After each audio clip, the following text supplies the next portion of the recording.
We've lost track of time, don't know how to feel. Welcome back, you guys. It is Fit Greek here. Sorry I have been AWOL, but this will be a video that will probably not be edited heavily. So, if you don't know me, I am a retired fitness instructor. I'm a mommy. I did 13 bikini bodybuilding shows. I'm a wife.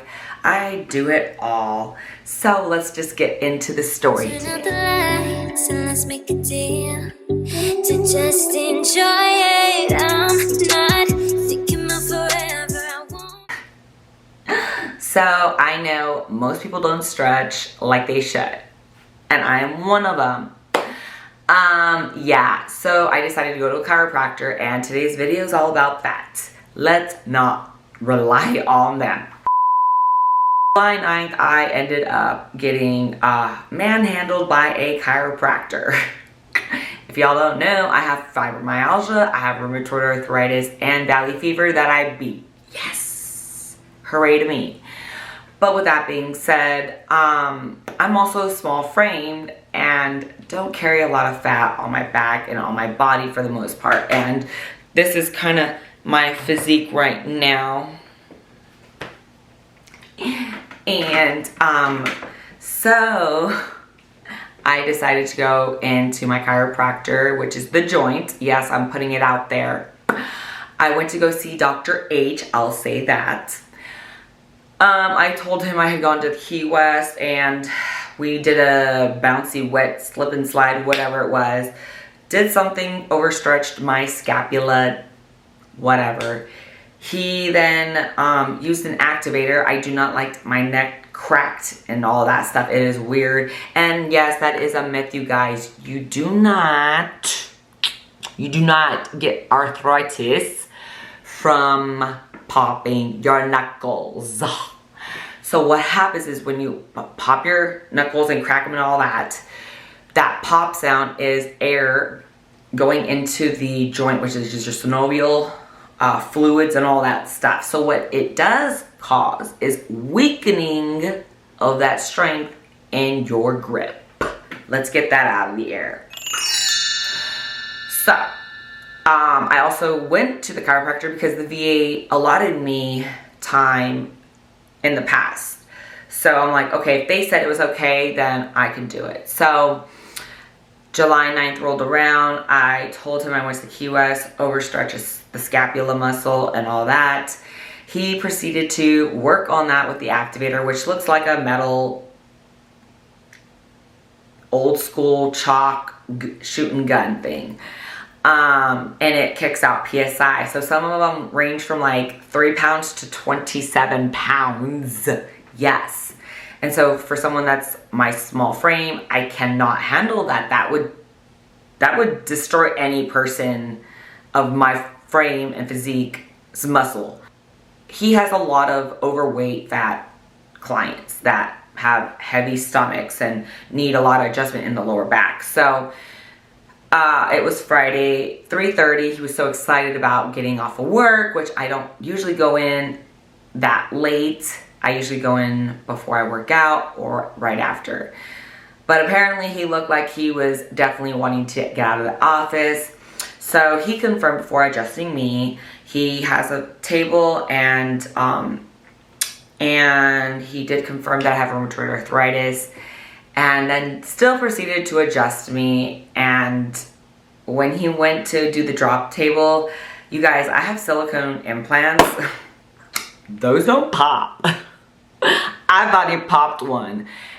The pain was so excruciating. Then he decided to use the activator on my scapula. And as you can see, I don't have a lot of muscle back there. Then he proceeded to go into my neck, which half the time he would be pinching my neck. He wasn't even really activating anything. And he worked on my cervical spine.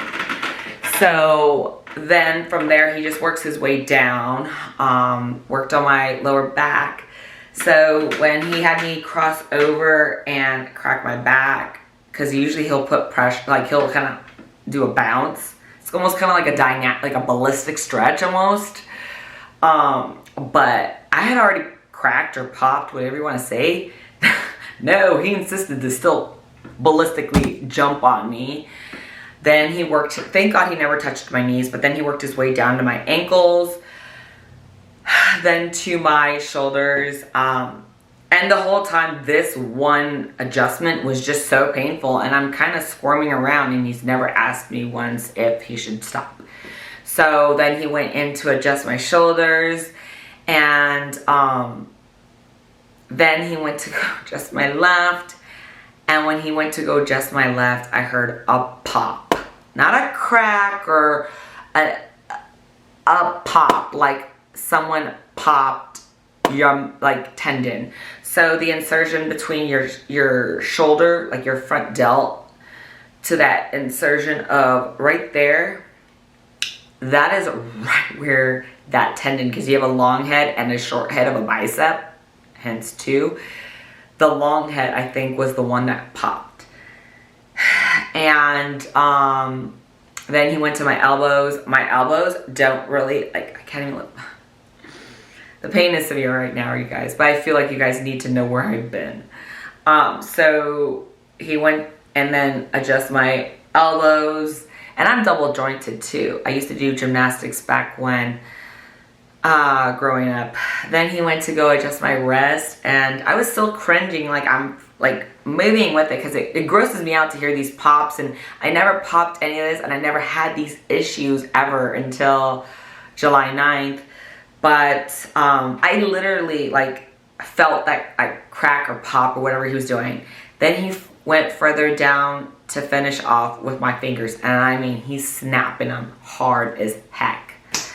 I am cringing the whole way, and I woke up on July 10th like I was feeling like I was hit by a goddamn big rig. I felt like I was 80 years old. Well, it was July 21st. So between the 9th and the 21st, I was on almost 6 opioids. Like for the end of the July, I was like between 4 to 6 opioids. Like, yeah, a day. And I didn't want to get addicted to that, so I got off of that. I was starting to feel a little bit better, but I had to go to the ER. They were very concerned with the right one because there's a gap, a space in there, and he'd done like a huge number on my right shoulder. And this might just heal on its own. It might take time, but when you're jacked up and you have 2 messed up arms, it's a little hard to pull over sports bras, to shower, to do anything. You have to think about that. Yeah, the funny thing is now, so I have not done upper body weights in about a month and a half, going on 2 months. And the funny thing is after going to the ER, they ran my blood work, and yes, you can get blood work done to show if you have inflammation, which they did. And the funny thing was, in January that I started this membership, I was at a 0.2. July 7th, the day prior, or 2 days prior to being adjusted, I was at 11. So I was going pretty frequently, and they give you 4 visits a month. And so that inflammation marker was creeping up. So I was really thinking like all these joint issues was because of my valley fever. And I told him this, I'm like, I'm not feeling well, like da-da-da-da. I kept blaming the wrong thing when really he was the one that was traumatizing my body. So by the time, the 2 days prior to my adjustment, I was at 11 with my blood work for inflammation. I went to my wrist doctor. I was about to get wrist surgery to remove these cysts. So cysts are these little bumps that come about from trauma. And they push on nerves. And they're non-cancerous, they're not anything, but it usually happens from trauma. Wrist doctor kept asking me, what are you doing to traumatize yourself? What are you doing to traumatize yourself? I'm like, what are you talking about? Trauma. I'm like, I lift very carefully. I don't do stupid stuff. And if I'm not editing, doing videos, I'm sitting on my butt watching TV. If it's not picking up my child from school, I'm not a construction worker, not doing all this crazy stuff. So my rheumatologist was saying, Crystal, you're cystic. I'm like, no, I'm not. So holy heck, the clouds had opened, and July 9th was what rung the bell when that popped. And I called my doctor. I'm like, doctor, cancel the wrist surgery. The cysts now have gone away, thank God. I don't need surgery. And I'm like, rheumatologist doc, hey, I now know what's causing the freaking trauma. It's this chiropractor. She's like, oh my God, that could be a very good probable cause. Don't see him anymore. ER doc said, don't see, like, what he was practicing on you is malpractice. It's not good, and it's visible. My ankle, I had a cyst. I'm like, how do you get a cyst on the flexion, like right up in here? And that is slowly going away. So all these cysts are like going away. And the funny thing too, well, not so funny, but the thing was, is when I was training my client and I was doing a bicep curl, I saw this bump, and that was on a Tuesday. So it was like on the 12th or 13th of July. But after he had jacked up my bicep, that appeared like a couple days later. I thought it was a vein. I'm like, what? So yeah, like right now, I'm just in so much pain. I can't get sleep. My neck is so jacked up. He really messed up my neck. So now I'm thinking, because it's on the C5 and 6, that is actually what triggers the nerves down to your arms, and that is probably what is causing this muscle weakness. Because like, I mean, I can lift my arms now, but you guys, I was barely even lifting a 2.5 pound weight. So yeah, so being away from this ding dong for about almost going on 2 months, my inflammation has dropped. I apologize. The videos, I thought I was gonna be more consistent, but I apologize. But I hope you follow me here down on Instagram. Like, subscribe. I hope you share this with people. You don't need a chiropractor unless if you literally have something out of place and they need to pop it back into place. That is all you need a chiropractor for. And otherwise, stretching